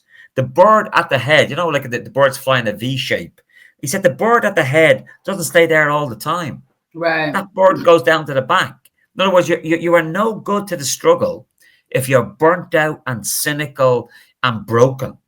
That self-care is a revolutionary act. yeah, for sure, That it's so, and I've seen it so often with a lot of political activists where they just don't adhere to that. Mostly they're men, it has to be said. Women, I think, are much more attuned to the importance of the corporeal. The body keeps the score. They know, I have to step back from this. I need to go and recover and recuperate and so on. So that to me is part of revolutionary action, is to take care of yourself, and to have joy and pleasure. I mean, and joy and pleasure where you're not commodifying it. You're not buying this shit. It literally where you're just hanging out. You're engaging in forms of sensuality and pleasure that doesn't involve you having to pay money. That right, they are revolutionary acts. right, It's not just about being involved in a strike action or in a protest. Yeah, they're important as well, or a boycott of a particular company. All of those are forms of politics, but equally, this is another form of politics where you can do very privately. Whereas the quiet, word or the tender touch for somebody else, or the kind word to somebody that is maybe in a difficult place, they are revolutionary acts, because this horrible system we're in does not want us to care for each other. It mm, doesn't want us to have love for each other. It wants us to buy stuff as the way in which we show our care and love for each other. But if you cut out the middle person and they say, no, I'm going to love and care for you now, where you are, it's just going to take a bit of time, that is a revolutionary act to me, because in that moment, you are creating the conditions for a different type of society, even though you may not be even conscious of it, that you're somehow engaging in practices and modes of being that are prefiguring a way of life that I hope we all get to in the end. So you don't all have to join politics and join a union and strike action. Other people are doing that. As I said earlier, the table of the revolution is long. There are many different places of what we can do. right, right. Awesome. So I think there's just two more things that I want to bring up. First is we're going back to the technology, because we kind of got out of the technology to go back to Obama. But G. Russell was saying people. Well, he was agreeing with me here. People won't give their creativity away, but tech companies will happily steal it. And Yeah. before that, he was saying that he's a big booster of tech innovation, but as it stands, he feels like it is a Yeah. scam being sold as innovation. Yeah. But particularly because it's not democratizable, it's commodified knowledge that's happening behind our back. So, A, where's the democracy in terms of we as citizens having some input into how this technology should be developed? It's like biotechnology or a lot of this batshit crazy stuff that goes on in the climate space, carbon capture and geoengineering.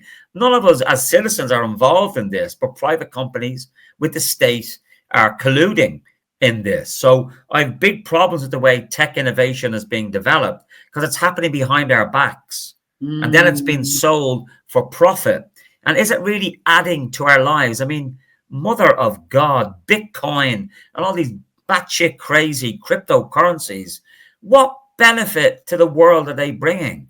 They use up enormous amounts of energy that's causing climate change. I cannot see any appreciable benefit from this. So we need to basically sustainability proof and democracy proof these tech innovations. Will it help our societies become more sustainable? Will it help them become more democratic? And maybe as a bonus, will we be more human rights compliant? Will it help it make a more racially just society? In my view, if tech doesn't do that, it can piss off. I'm not interested in it. I heard Because that. what is the point of it? If it's Right. only there to make money for a bunch of tech bros in California, fuck off. I am not interested in the slightest, but I'm not a Luddite. There are many forms of tech and other innovation that we have seen that can be democratized, that we involve the public in terms of socializing the idea. For those interested, it's a bit more professorial on my behalf because it's an area of my research interest. Look up the concept of post-normal science. Post-normal science. So in certain areas of scientific and technological development, we need to step outside the normal parameters of science. Things like biotech, things like AI, climate change. Basically, where there's lots of controversy, lots of uncertainty, and irreversible impacts. Introducing AI into the world is like being a little bit pregnant. Mm. For many of the issues, we simply cannot roll back. So therefore, we should be really, really careful and really, in a way, institute indigenous wisdom of the precautionary principle, or in the great law of the Iroquois, one of the great First Nation peoples of Turtle Island, where you're all living or listening. They had the seventh generation idea, which is essentially we shouldn't make any major changes in our society, particularly around tech, unless we see how is this going to impact 7 generations. Now, of course, we have no way of absolutely knowing how it's going to be, but that's where the precautionary principle comes in. It's better for a blind horse that it's slow. That's St. Thomas Aquinas. It's Right. better for a blind horse that it's... If we don't know the full impact, why are we doing it? And this is not to be anti-innovation, but I just think this headlong rush into innovation for its own sake is actually what I think Albert Einstein said when he heard about the Manhattan Project and Oppenheimer and the other white guys, developing the nuclear bomb. He basically said science was too busy asking how to do something. It didn't stop to ask, should we do it? And all Right. I'm asking for here in tech innovation, should we do it Right. before how we do it? And the other thing is with tech and other innovation, how many cures for cancer have we lost? Because Mm. great minds, capital, infrastructure have been invested in this type of tech innovation and not in looking at how to enhance human life or renewable technology or whatever. So there are opportunity costs in tech innovation that I'm really worried about. All the money going into these forms of innovation, what if they had gone into social innovation? Mm. New ways of living low carbon ways of life in our societies. Why is this? And I see this all the time in the academy. We have a lot more research money for tech innovation than we do for social innovation. Because I mean, the issue for me is very, very simple. Let's land on this kind of story. It's not actually true, but it's an apocryphal story, but still very illustrative.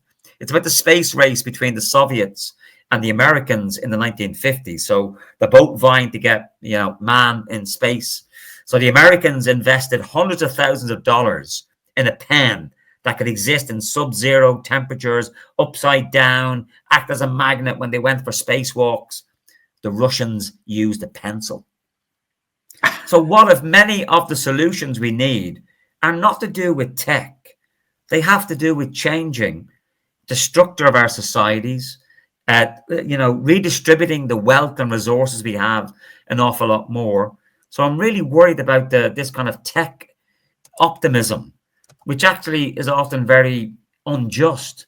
It's almost like a version of what I call electrifying the Hummer as a solution. Mm. Well, maybe the problem is the Hummer, not the taking out the fuel that's coal, oil, and gas and replacing it with renewable. Maybe the problem is the Hummer. Right. Shout out to DJ Chanel B. Everyone, please follow the Queen, DJ Chanel B. So good to see you. Yeah. Maybe the Hummer is the problem.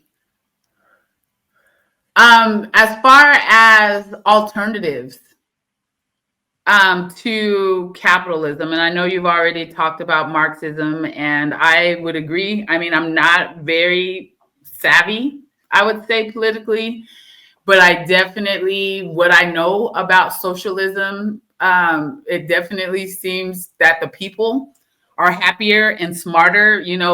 I will never forget my cousin in LA having couch surfers from France, at her house, and we go over and cook, and they're peeling the cucumbers, and they're saying, yeah, we all know that, we have to take extra precautions in the US because y'all are allowed to use pesticides, and just there's little things like that don't happen in a place where socialism is, in a place where it seems like they care at least a little bit about everyone's basic needs. Yeah. But are those the only solutions that you see, or?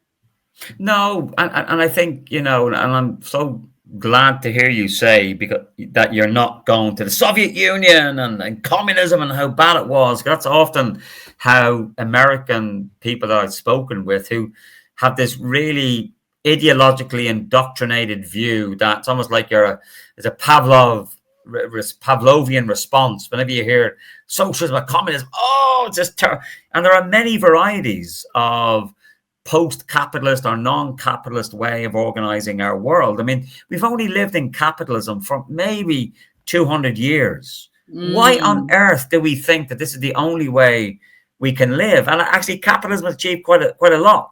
In the same way that I'd say we need to honor fossil fuel workers in terms of what they've done, we need to honor capitalism. It's created a lot of stuff, but now it's a net negative. It's not helping society. And so definitely I think we have the unfinished or unacknowledged or unrealized promise of communism. The Soviet experiment was not perfect by any stretch of the imagination, although my daughter did buy me a book last Christmas about why women had better sex under communism. Is the name of the book, where basically there was a lot of gender equality that we tend to not acknowledge in terms of our condemnation of communism, reproductive rights and so on, and women were able to, be more powerful than they were in capitalist societies and so on.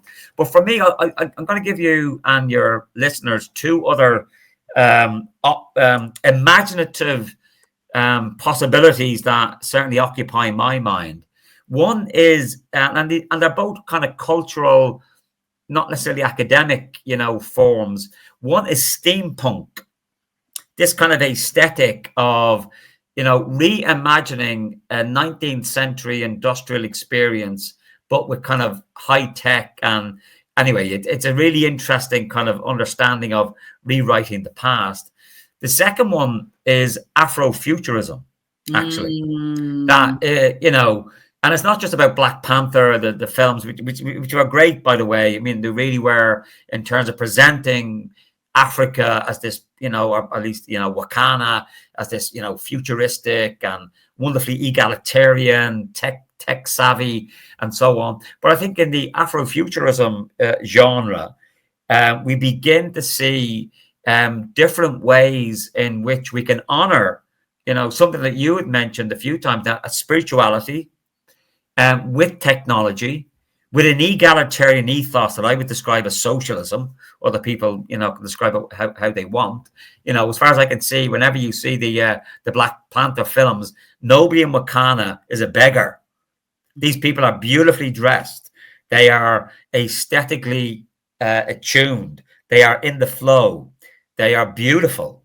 Who would not want to live in Wakanda? And I do think in Afrofuturism or steampunk, or in my view, the as yet unrealized promise of communism, which I still hope for. And that's why, as I say, I'm a revolutionary. But I'm a revolutionary who accepts the importance of love, and of care, and of compassion, and of sometimes admitting that we are wrong. That's a big thing. You've got to learn that, be a big person and say, you know what, we messed up. We got it wrong. And I used to say this as a politician. I used to really piss off my Green Party colleagues. John, you can't say that. So I would say on the media, somebody would ask me a question, the journalist, what's your view of X? And I would say, I don't know, honestly. I could bullshit and pretend like this guy beside me, who's another politician, they're lying. Come back to me next week when I've done a bit of research and I'll let you know. And I think I found that quite liberating. And also it's in my training as an academic. To be a good academic and say, listen, that's outside my realm of competence. I can't answer, but leave it with me. I'll come back to you. So I think, that honesty and that sense of searching in camaraderie and solidarity with each other is what I would always hold. And so I'm really grateful for this conversation with you here tonight. That it's great to know that I'm not on my own. Yeah. Ashe. G. Russell says, low key, Wakanda is Saudi Arabia with more equitable governance. And I don't know anything about Saudi Arabia, so I can't even comment. But I think it's a good point to be made, because the discovery of the precious metal, that name I forgot, that comes from outer space, beryllium, is it, or whatever it is. That's what gives vibranium, I think. Vibranium. Thank you. Vibranium is almost like oil for the Saudi Arabians. Whereas in Saudi Arabia, what they suffered from and still suffer is what's sometimes called the resource curse. I mean, with the exception maybe of Norway, every other oil-rich state is not a happy place to be. Saudi Arabia is not a democracy. It's homophobic. It's transphobic. It's incredibly racist towards its Indian workers and so on, but it's incredibly rich. It's the reasons why I think it was a Venezuelan former oil minister. He described oil as the devil's excrement. Ooh. He could already see, this is like the early 20th century, that this resource could actually corrupt. So I fully appreciate that. There's an element in which, society discovering this great resource, whether it's vibranium or oil. But I think in the case of Wakanda, they have a responsible use where the riches and the uses of this wonderful resource are equitably distributed. There's still a king and it's still a little bit, non-completely democratic, but it's not like Saudi Arabia. But maybe I haven't read your essay completely. So feel free to contact me and I'll get into full professorial mode at John Barry, Queen's University, Belfast, and we can have a conversation about that. Right. Yeah, I mean, and it just, I'm putting it out there for people to ponder. But when you guys were talking about that, I heard, the vibranium is the creativity of the people. Yeah. It's a means to an end. It's not like a salvation, like to use a very evocative phrase, a white man's burden that is going to solve all these issues. I think you're actually quite right. Vibranium is symbolic to revive the spirit of a people. It's the instrument through which the people come together and create all of these great things and so on.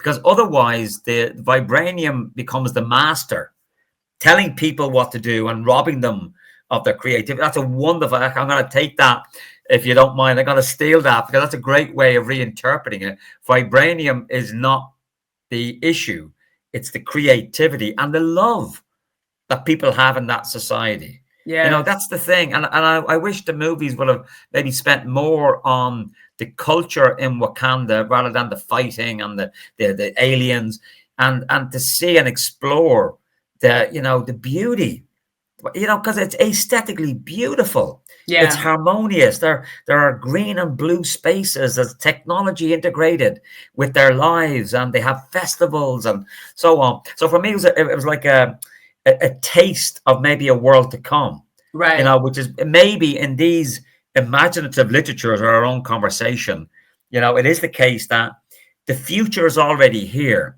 It's just that it's unevenly distributed. Ashe. Ashe, I love that. The future is already here. It's just unevenly distributed. Word up. So the last thing, I know I said it, but this is actually the last thing. Please tell us a little bit about your book that's coming out next year. Okay, so I've been spending a lot of time criticizing my own profession in the academy. The world's on fire, and we in the university system, right across the world, but particularly in the white Western imperialist world, we're behaving in a business as usual manner. How do we use the enormous intellectual capital, the resources, and so on? The wonderful joy that I have every year of having these beautiful young minds come in to engage with them and so on. And I feel ashamed as an academic that we're not preparing our young people for the world that's Mm. emerging. In my view, and the book is partly about this, is that every student should learn, regardless of their degree program at university, whether it's physics or philosophy, they should know about the causes, the consequences, and the solutions to the climate and ecological crisis, because it's getting worse. Yeah. As we speak, we have a big international climate conference happening in Baku in Azerbaijan called COP29. That stands for Conference of the Party. And we've had 29 years of these, and yet the Wow. world is getting in a worse place. So Yeah. it's worse than people think. So my book is partly a reflection on my experience within the academy as a dissident. I really don't like the way in which, if you've ever studied economics at high school or university, you've been ideologically indoctrinated into capitalism. Yeah. The way we teach economics is to reproduce these particular ways of thinking. And so my book is really casting a cold eye on my own profession and wanting to get other people like me to be woke, to wake up, because I am really scared for my kids and for all Yeah. children, because I'm looking at the way in which the world is going to emerge in the couple of decades ahead if we don't change anything. So for me, if nothing else, and a bit like our conversation, there's always a value in simply bearing witness. In other words, don't invest so much that we have to achieve a particular outcome. Of course, if we do achieve it, brilliant. But there's also a value in bearing witness, even if you don't win. And Mm. for me, I have taken a lot of inspiration from the unfinished struggle of Black people to achieve liberation. That has been a centuries long struggle. And often when I get impatient as a radical, you've got to remember that the struggle we're in is neither a sprint or a marathon. It's a relay race. How do Mm. we develop these modes of being and being uncomfortable with not achieving what we want now, but to still have the courage and the motivation to pass on to whoever is the next generation to continue that struggle?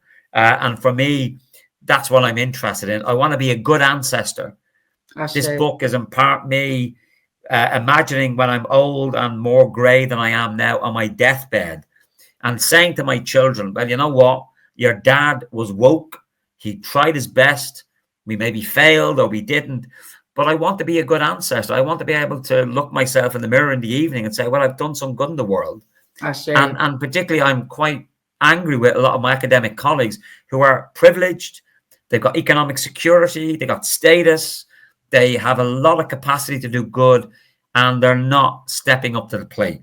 So we need Mm. more people like me to step up and step out and join hands with people like you and say, hi, how can we be of service? How can we help? Ooh, I love it. I love it. I love it. That was beautiful. And what's the you said provisionally titled? Is like the publishing company have something to say about the title, or why is that? Yeah, but I so the one I want is Tall Tales from a Small Radical. Okay, Um, I love it. and they want to talk about education for the world we need in a house on fire or something. So it'll be something, some combination of those. But the name isn't particularly important, and indeed, even what I've written isn't important. It's more talking. I think we are now entering a phase of human civilization where the written word is not as important as what we're now doing, the Mm, visual and oral culture, of which, of course, Africa and Ireland are inextricably linked, in my view. They are ultimately oral cultures based in the land, based in a peasant connection to the land, and honoring our ancestors and our elders. I mean, that's to me the only thing we should be doing now is trying to listen to our ancestors and what would they do at this Ashe, time. Ashe. That is wonderful. Shout out to my little sis Wise Up. Everyone, please follow Wise Up. She says the guest has been excellent. Shout out to my brother Stirs the Soul. Everyone, please follow Stirs the Soul. I'm gonna have to reach out to you, brother. We're gonna have to eventually do this this wild seeds conversation. I haven't forgotten, but lives. But thank you so much, Professor. I am looking forward to your book. I am beyond grateful for this conversation. You have definitely given me some hope that I wasn't expecting. So that's really, really wonderful. Let's see, Prince, valuable information and opinion shared. Thank you both so much. Awesome. So here on Twitch, we do this thing called a raid where we take everyone who's watching from one channel to the other. So you can feel free to jump off at any time. You don't have to stick around for that. But again, I'm very grateful for your time. And I look forward to connecting in whatever way again. Hopefully, I can actually get to Ireland. I just had my sister Well, on this past Wednesday. She's got a retreat center over there, and wow. she's an herbalist, Irish folk magician is what she calls herself. And I was when I asked about spirituality, she talks a lot about the Druids and the Yeah. Celts. And so I was just wondering if you might have had any info on that, but I get it. That was No, I it mean was definitely. I mean Catholicism in Ireland is a very thin veneer. Beneath that, Hmm. we have older traditions of Wicca, of the Druids, of a much more animist indigenous connection to the land. But it's been absolutely wonderful to speak to you all. So, Gunairi live Galer. That means, good luck to everybody. August Ihawai. And I'll see everybody maybe in the trenches, or if not in the trenches, in the victory parade. Yeah, Ashe, Ashe, Ashe, Ashe. Thank you, sir. Have a good one. All right. Take care now. Bye bye. You too.